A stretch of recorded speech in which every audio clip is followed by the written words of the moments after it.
the guys that are coming off the bench are so good, and they're specialists. You've got some speed rushers. You've got some power rushers. You got some guys that are great in coverage, can come out and cover running backs that are speedy, that can come out and cover tight ends. You really have a loaded deck with Alabama's defense, so it's going to be harder for Kirby Smart. But I think the optimistic way of looking at this, and this is AM 1240, Hot News Talk Radio, Clutch with Keon Rose, talking about Kirby Smart going to Georgia to replace Mark Richt. I'm not going to tell you that Kirby Smart's an improvement on Mark Richt. He isn't. I don't think. But we don't know. The optimistic way of looking at this is you do know that the man can coach a defense. You do know that the man can coach a defense. If he's able to get a good offensive coordinator, someone who's able to get Georgia, put some points on the board to go with that defense, there's no reason why Georgia can't continue to be good. The issue is now how good. The other optimistic side of Kirby Smart is that we don't know if he can be good, that he's a first-year head coach. Some head coaches just need a break. They just need an opportunity to show you what they can do. I think it's unwise to start to go in the opposite direction and jump on Kirby Smart and start to act like we know whether he's going to succeed or fail. We don't know. It's not like they went out and hired some scrub. They hired a really good defensive coach from Alabama who is known for defense.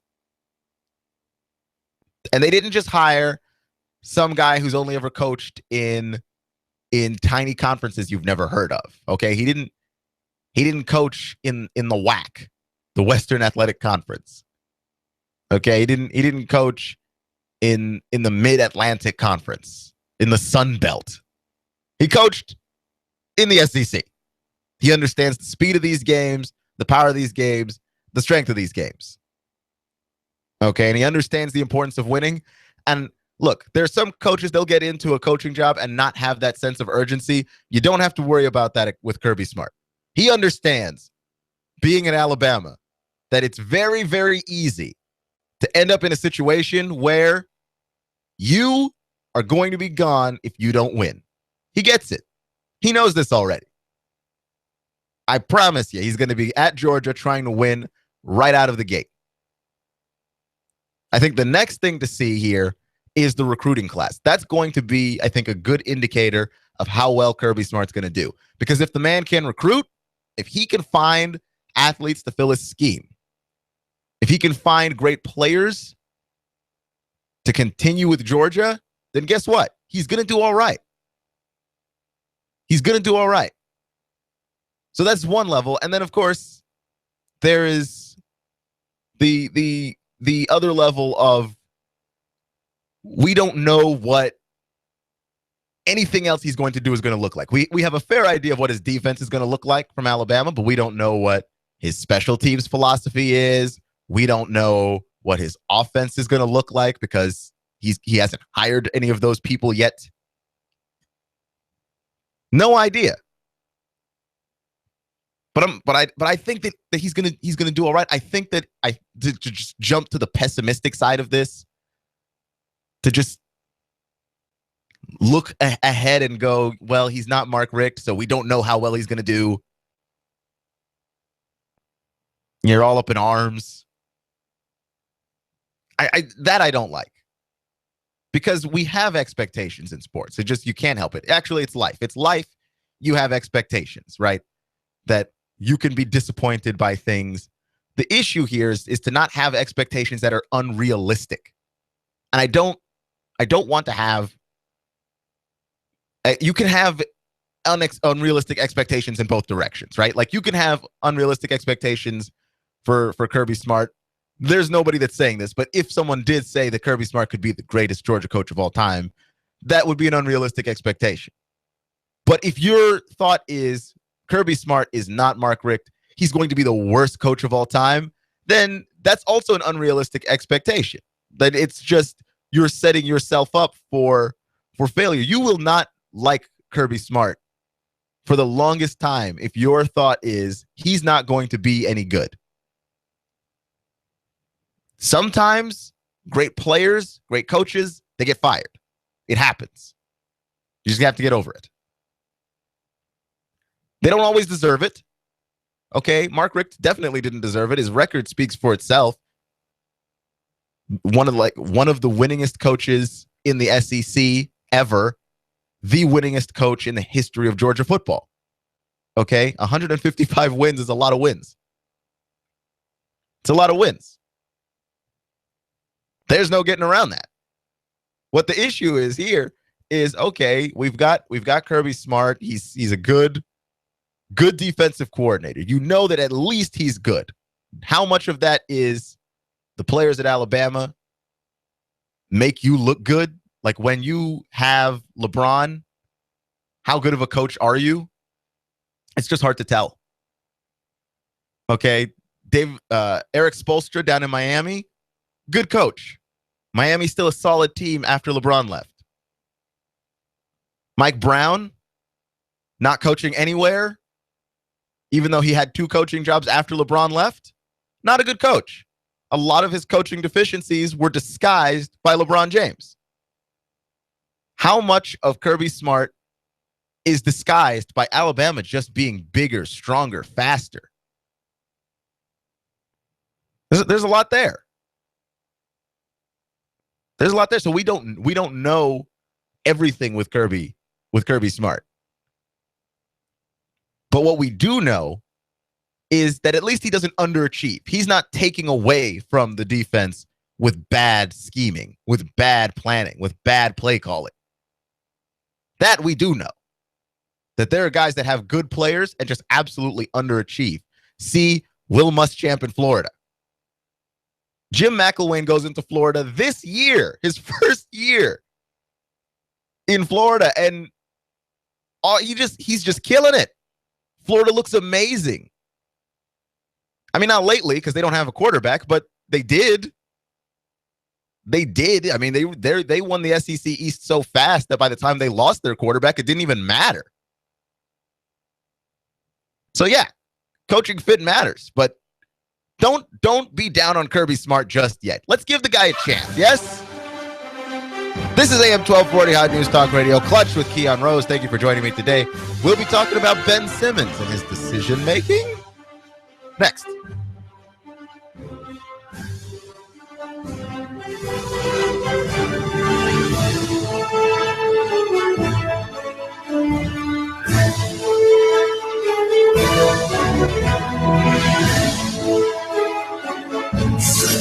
You give us 12 minutes and 40 seconds, we'll give you Chattanooga and the world. News Talk 1240. I'm blowing everything up. We're starting over. I'm doing a new show. I want guys who push it to the middle of the table and go over the top. Take a risk, fail miserably. I'm right, and I'm not wrong, and I'll never back down. Conflict works. Allow it. It's The Herd with Colin Cowherd. Right here and everywhere.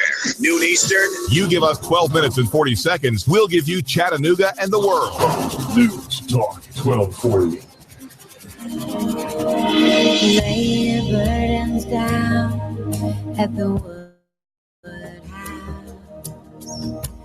Leave all your worries at the door. Just take some time.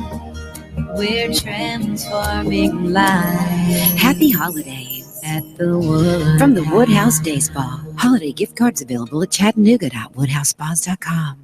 Tax-free investing, it's not what you make, it's what you keep. Edward Jones financial advisor Patrick Neal. Patrick will be giving a seminar December 10 at 6 o'clock and offering free barbecue dinner. His topic will be tax-free investing. It's not what you make, it's what you keep. We'll be talking about strategies in reducing your tax burden and in buying municipal bonds. Call 870-7894. That's 870-7894. Edward Jones and your host will be Patrick Neal, making sense of investing.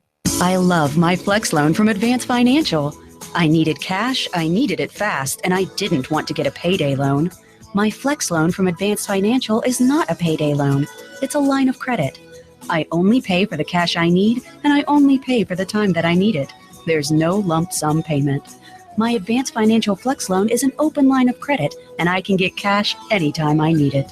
Visit one of our 24/7 locations and get the cash you need today. Advance Financial, welcome. Celebrate the holidays with cheer and basement bargain prices at One Stop Package in the Sunrise Market Center, Sunny Daisy. The brand new One Stop Package beverage store on Old Dayton Pike, just north of the Thrasher Light, with the best prices in town. Enjoy the lowest prices on beer, wine, liquor, and soft drinks. Hey, mention you heard this ad on Hot News Talk Radio and get 5% off your purchase. That's right. Mention you heard this on the radio and you'll get 5% off. The brand new One Stop Package beverage store in Sunny Daisy. Their prices are always the lowest prices in town. The lowest prices you'll find in the finest of adult beverages. The brand new One Stop Package in South Sunny Daisy at the Sunrise Market, featuring great prices on gas, bread, and milk. The Sunrise Market just across from Charlie's in Sunny Daisy. And remember, always drink responsibly. Get 10% off every case of wine. Compass Media Network's coverage of the NFL. Hi, this is Jerry Recco. Join Kevin Ray, Danny White, and myself for all the action. Hot News Talk 1240. If it's the NFL, it's right here. You give us 12 minutes and 40 seconds, we'll give you Chattanooga and the world. Hot News Talk 1240. Slowly drying out through the afternoon. Much better out there with some lingering clouds, highs upper 50s. Tonight, decreasing clouds, colder by morning lows mid-30s. For Thursday, lots of sunshine. On the chilly side, though, highs only to the lower 50s with more sunshine for Friday and Saturday as well. Experience what holiday memories are made of. Rock City's Enchanted Garden of Lights is open nightly through the holiday season from 6 to 9 p.m. Joy, wonder, and magic await for the whole family. See rockcity.com. And I'm Team 12 Chief Meteorologist Patrick Ford. On AM 1240, Hot News Talk Radio. You give us 12 minutes and 40 seconds, we'll give you Chattanooga and the world. Hot News Talk 1240.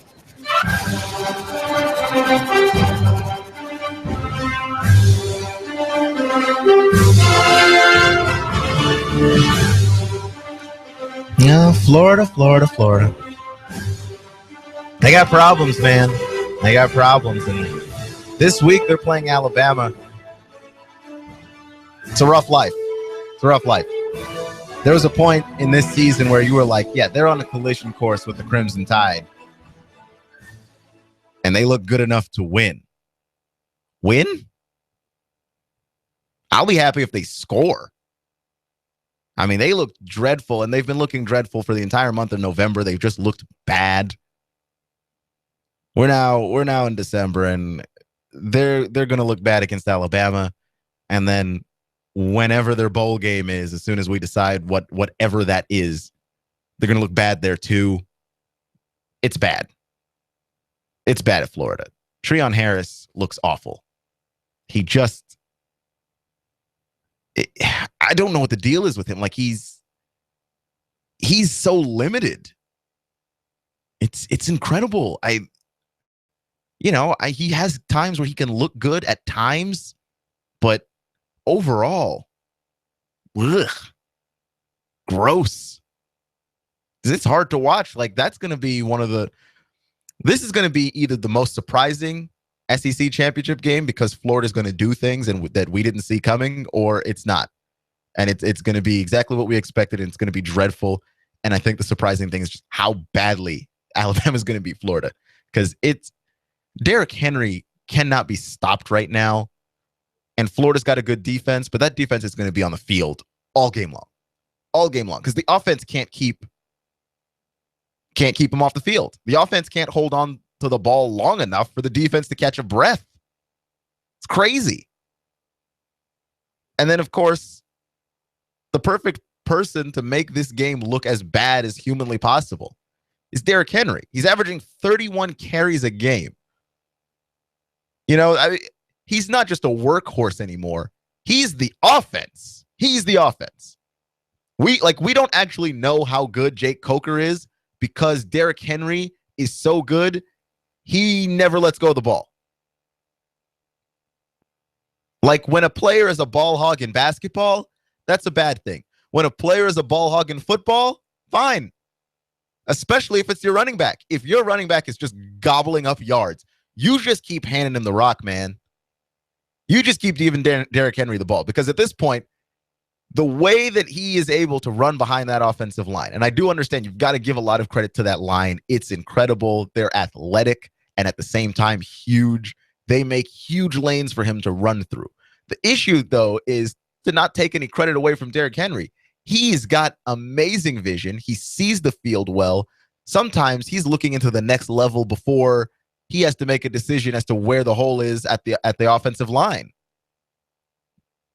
I mean, he is dealing a lot of damage. I don't know if there's anybody else in college football handing off the ball as much as Alabama is right now. Like, just turning around and just giving it to Derrick Henry. And if he doesn't win the Heisman, it's a crime. That's a crime. For the whole season, I was on the Boykin bandwagon, and I'm going to hop off. Okay, it's hard. It's hard for me to hop off of bandwagons. Okay, I get on a bandwagon, I start waving the flag for some athlete or some team. It's hard for me to get off the bandwagon. I usually am the last person off of any bandwagon.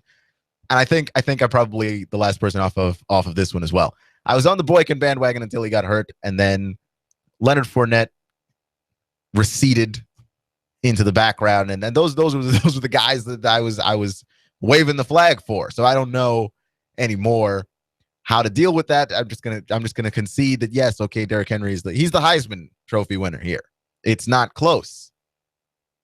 It's not close. He's about to be near the top in SEC rushing yards. He's got the Alabama single season rushing record, past Trent Richardson. So yeah, I don't know.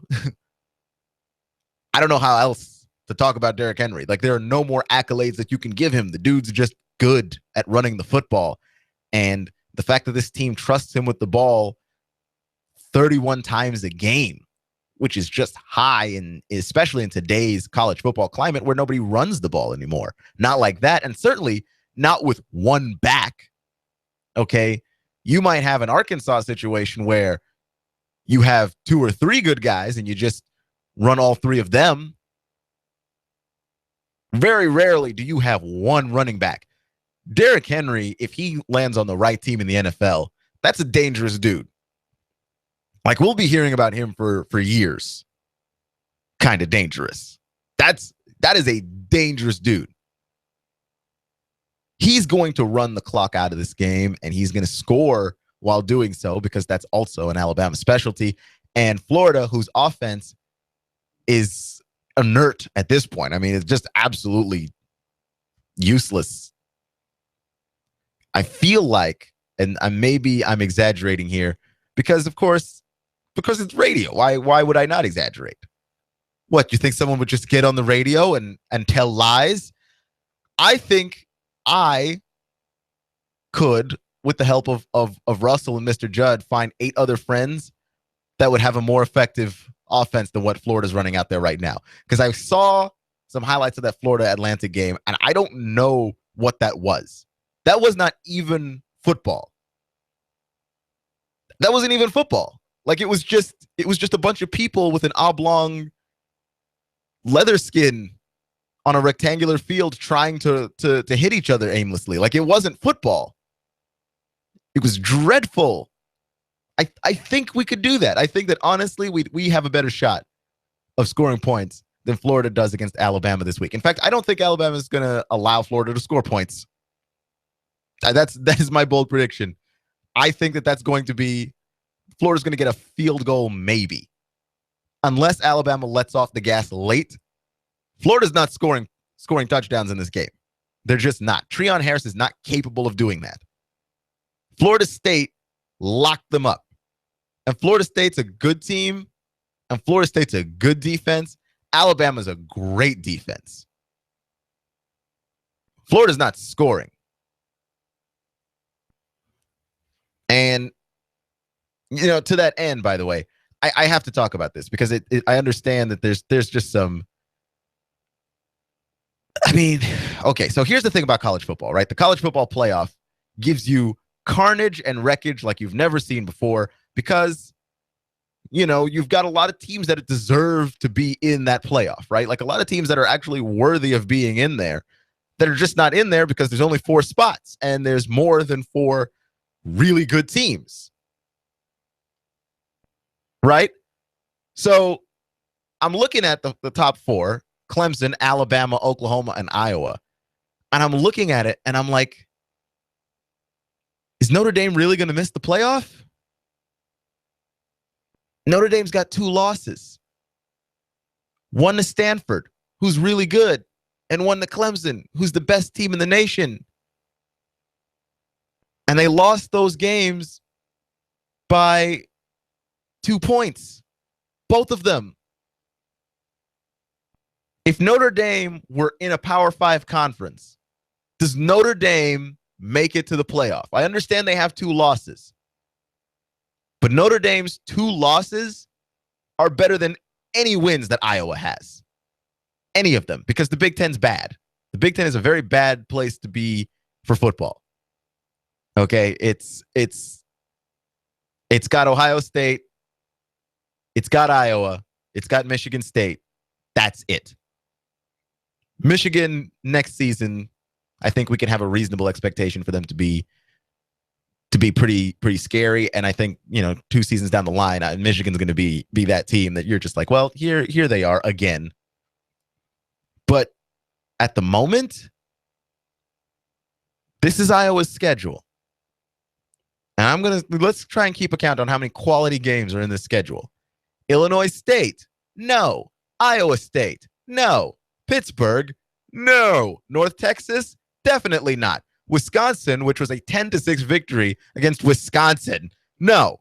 Illinois, no. Northwestern, that's a decent win. That's a decent win. Maryland, absolutely not. Indiana, never. Minnesota, no. Purdue, no. Nebraska, That's a decent win. Notre Dame's 2 losses are both more impressive than Iowa's wins, than any of Iowa's wins. Okay? We talked about it because Florida had that game against Florida Atlantic that I thought was just a win that felt like a loss. Like they should have just given them an L, even though they came out ahead on the scoreboard. A little bit of penalty help there at the end, and then needing the overtime to win the game. Florida should have gotten a loss for what they did against Florida Atlantic. Fair? The wins that feel like losses, any of Notre Dame's losses, they don't feel like wins. They're still losses. They still count as losses, and I'm not saying that they shouldn't, but I am saying that those losses are more quality than any winning that Iowa did. In fact, I'd have them leapfrog Ohio State, Michigan State, and Iowa. Because the Big Ten is terrible, and Notre Dame really put themselves out there and played a lot of really good teams. They beat Texas, which isn't worth anything. They beat Virginia, also not worth that much. They beat Georgia Tech, which is that's a good win. So that's a solid win. They beat UMass badly. That doesn't mean anything, but they lost to Clemson in the rain in a close game. To me, that should have meaning. They trounced Navy, but they beat USC. That's a decent win. USC's up and down, but I mean that's a decent win. They beat Temple, who is undefeated, by the way. That Temple win is a sneaky good win. Beat Pittsburgh, beat Wake Forest, beat Boston College. That's a sneaky good win for them as well. And then they lose to Stanford by 2 points. I'm taking Notre Dame and what they've done this season over anything that Iowa's done this season. Like the 2 losses, we've got to reward risk-taking in college football. And you don't. And that's the reason why you can complain to the high heavens that Baylor and TCU don't play anybody. You have an advantage. You get rewarded for not playing anybody. Like if your conference doesn't have anybody for you to play and you schedule your non-conference games to have nobody for you to play and you win all of those games, you get to be in this top 4 conversation all season long. You get rewarded for not doing anything. And it's frustrating. We really need to consider interleague play. I'd love to see the SEC play the ACC. I'd love to see the SEC play the Big 12 or the Pac 12. I would. And it would eliminate all of these fluffy cupcake games for all of the conferences.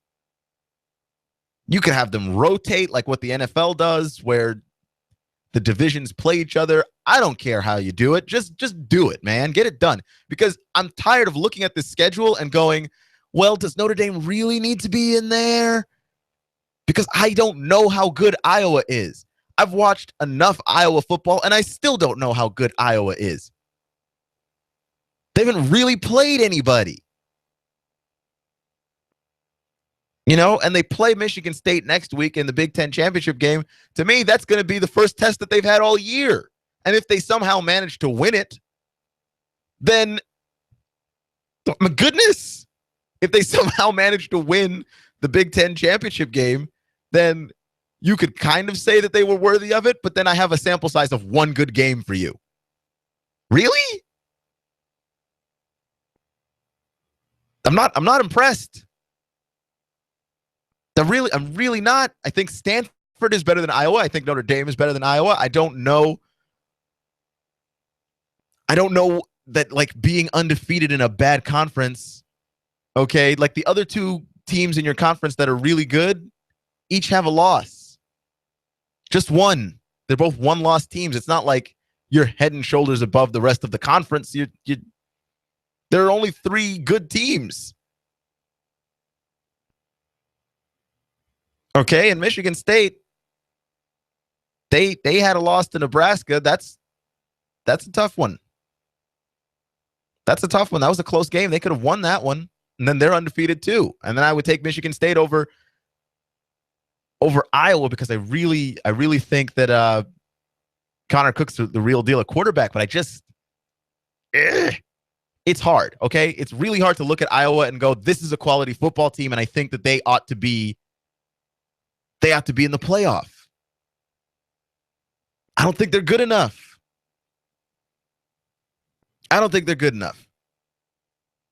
Especially considering, like, the amount of terrible wins, like just lopsided victories over schools that they should be beating anyway. Okay. Ohio State's only loss is to Michigan State. If Michigan State beats Iowa, that ruins this whole thing. Michigan State is the best of these three teams. Iowa's in there. It feels like, as a technicality, it just feels wrong seeing Iowa there. Not because they're a traditional school, but because that conference is bad. This is Clutch with Keon Rose on AM 1240, Hot News Talk Radio. You give us 12 minutes and 40 seconds, we'll give you Chattanooga and the world. News Talk 1240. We live in uncertain times. From extreme weather and natural disasters to civil unrest, don't panic. Be prepared. With protective gear and medical supplies, tactical and camping equipment, long-term food storage and water purification, ammunition and knives, alternative power solutions and lighting, P5 Preparedness has the products and training classes to help you through life's catastrophic events. P5 Preparedness at East Brainerd and Panorama Drive. Celebrate the holidays with cheer and basement bargain prices at One Stop Package in the Sunrise Market Center's Sunny Daisy. The brand new One Stop Package beverage store on Old Dayton Pike, just north of the Thrasher Light, with the best prices in town. Enjoy the lowest prices on beer, wine, liquor, and soft drinks. Hey, mention you heard this ad on Hot News Talk Radio and get 5% off your purchase. That's right. Mention you heard this on the radio and you'll get 5% off. The brand new One Stop Package beverage store in Sunny Daisy. Their prices are always the lowest prices in town. The lowest prices you'll find in the finest of adult beverages. The brand new One Stop Package in South Sunny Daisy at the Sunrise Market, featuring great prices on gas, bread, and milk. The Sunrise Market just across from Charlie's in Sunny Daisy. And remember, always drink responsibly. Get 10% off every case of wine. The Fed raising rates, China's economy in trouble. Don't let headlines derail your long-term financial strategy. I'm Edward Jones financial advisor Patrick Neal. At Edward Jones, we provide the tools for a reasoned, disciplined approach to investing. Stop by my office next to the Target Shopping Center in Hickson, or call me at 423-870-7894. That's Patrick Neal at 870-7894. Edward Jones, Making Sense of Investing. Member SIPC. I'm the type of guy that likes a big breakfast, a couple of eggs, bacon, and some gravy and biscuits. I get that at Wimpy's. I know they have specials at lunch every day. That includes a big meat and three menu. At night, I want some good comfort food. Maybe some smoked brisket, pulled barbecue, or ribs. They've got that too. Wimpy's the type of place where you can go in and have a good conversation, catch up what's going on in Saudi Daisy, and have some great food. That's why I go to Wimpy's. You know where it's at, on Dayton Boulevard, right across from City Hall. That's Wimpy's. Give them a call, 423-332-6201. Did you hear me? It's 332-6201. Wimpy's. They're even on Facebook at Wimpy's. I know your mouth is watering just like mine. So let's go to Wimpy's.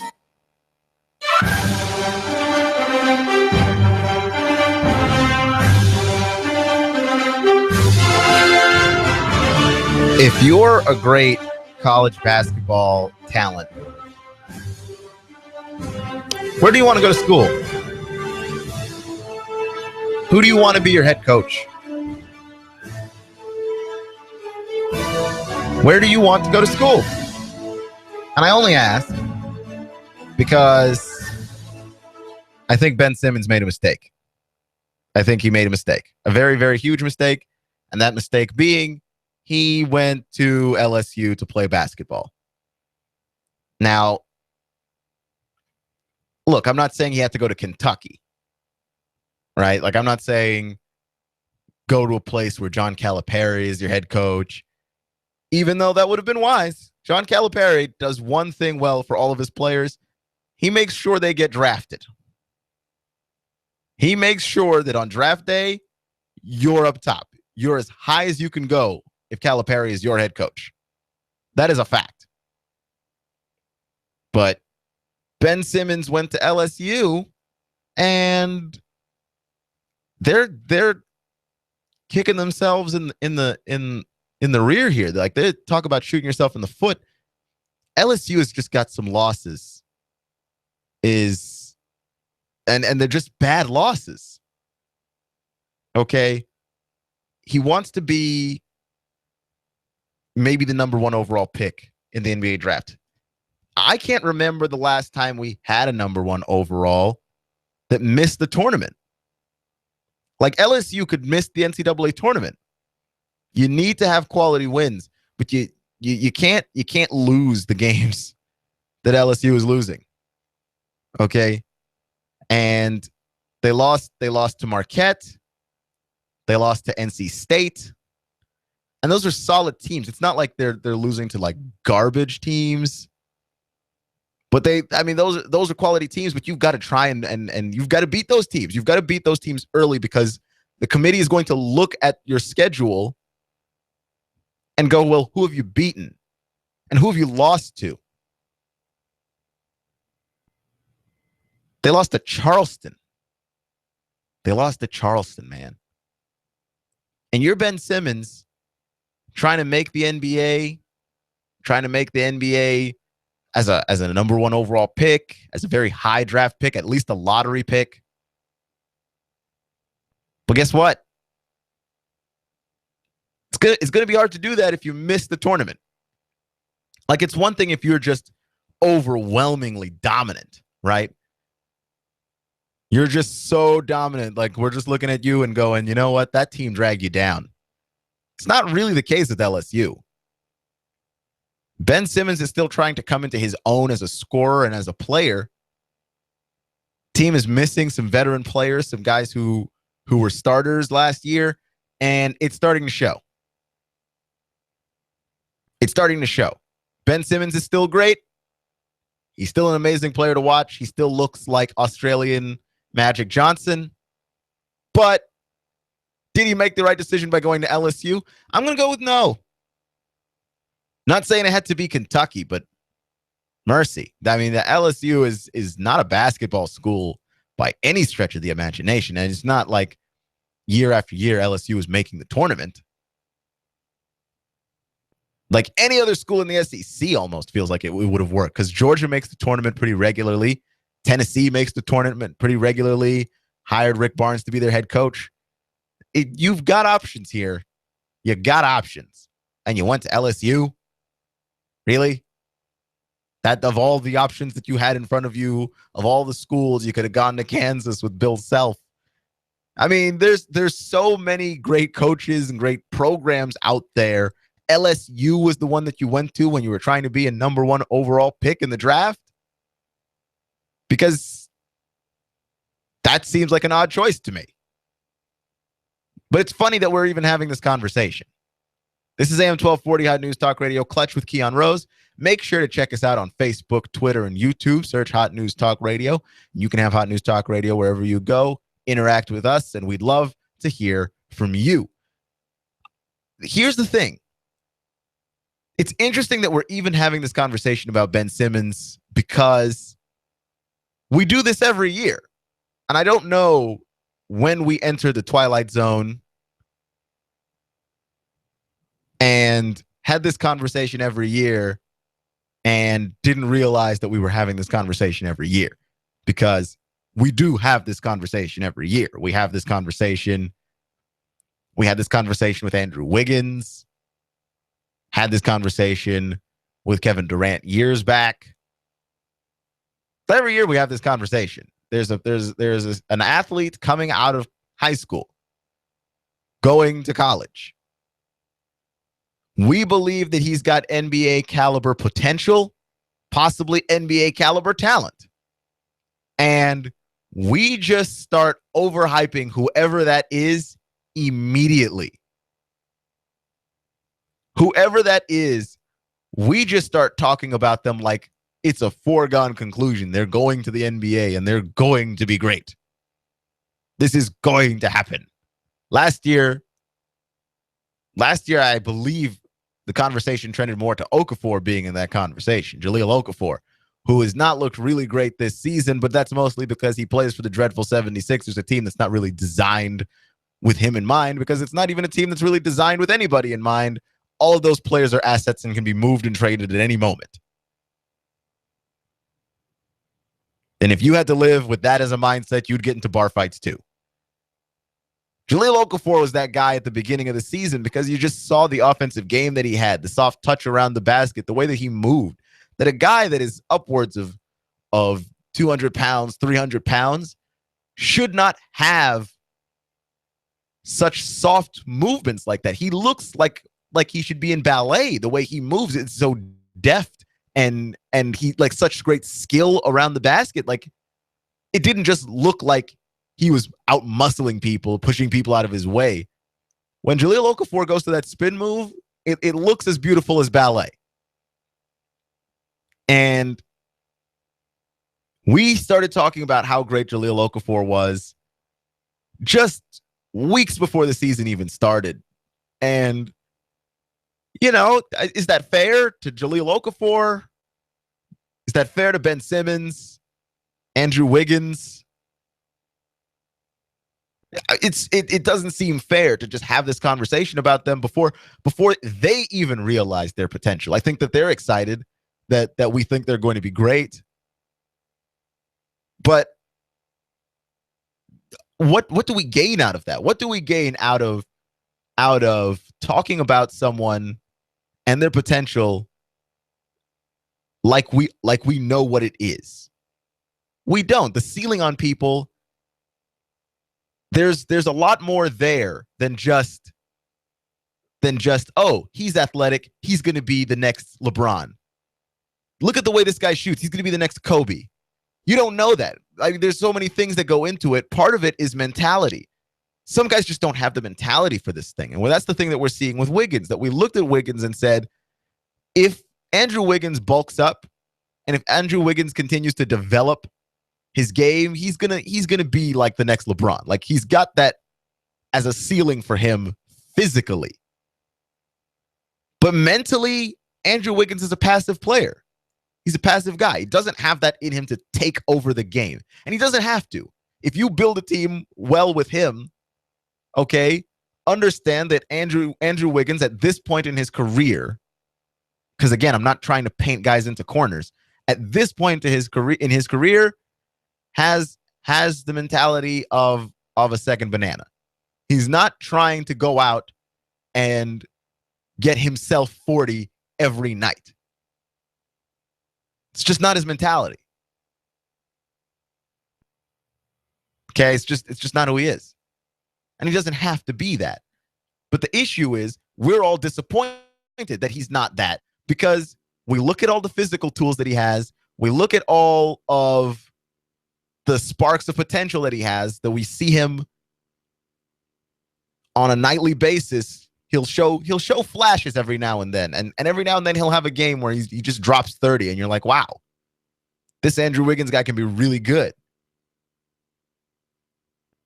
But he doesn't have that take over the game mentality. And for a while there, we were worried that LeBron didn't either. Which, again, we crowned LeBron the king before he left high school. LeBron James earned the nickname King James before he left high school. I think overall with LeBron's career, we're pretty happy with how that turned out. We're pretty happy with, okay, LeBron James did ultimately live up to the expectations that were thrust upon him, but not fairly. Those aren't fair expectations to throw at a kid. Jahlil Okafor is 19. Andrew Wiggins is 20. Is he even 20? He might be 19 too. He may not turn 20 until like January. Like these are kids. We're shoving our unrealistic explanation at not grown men, children. They can't drink yet. They're not legally allowed to drink. Isn't that weird? You know, we had a lot of expectations for Ricky Rubio coming out of Europe. Ricky Rubio, if he were born in America when the year that he got drafted, wouldn't have been allowed to serve in the Army. Wasn't 18. We're shoving unrealistic expectations at very, very young men. They're still kids. And you're asking them to be mature, and you're asking them to be able to deal with losing well, and deal with winning well, and deal with coming into a large amount of money in a very short amount of time well, on top of asking them to be the great player and athlete that you thought they could be when you saw them on TV. It's just such a bizarre thing. It's so strange to me that's the direction we go. And we do it every single year. This year it's Simmons. Next year it's going to be somebody else. And it's probably going to be some Kentucky guy. It's going to be some guy going to Kentucky. He's going to be really good. Like we've done it with like every great Kentucky player ever. John Wall, Derrick Rose, Anthony Davis. And it's just not fair to do that to them. It isn't. This is AM 1240 Hot News Talk Radio, Clutch with Keon Rose. Thank you so much for joining me today. Following me is Colin Cowherd. The Herd with Colin Cowherd coming up next. I'll see you in 23 hours. And as always, stay clutch.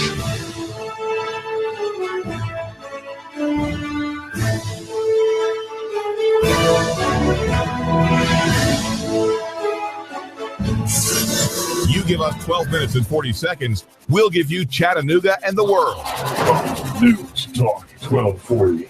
Slowly drying out through the afternoon. Much better out there with some lingering clouds, highs upper 50s. Tonight, decreasing clouds, colder by morning lows mid-30s. For Thursday, lots of sunshine.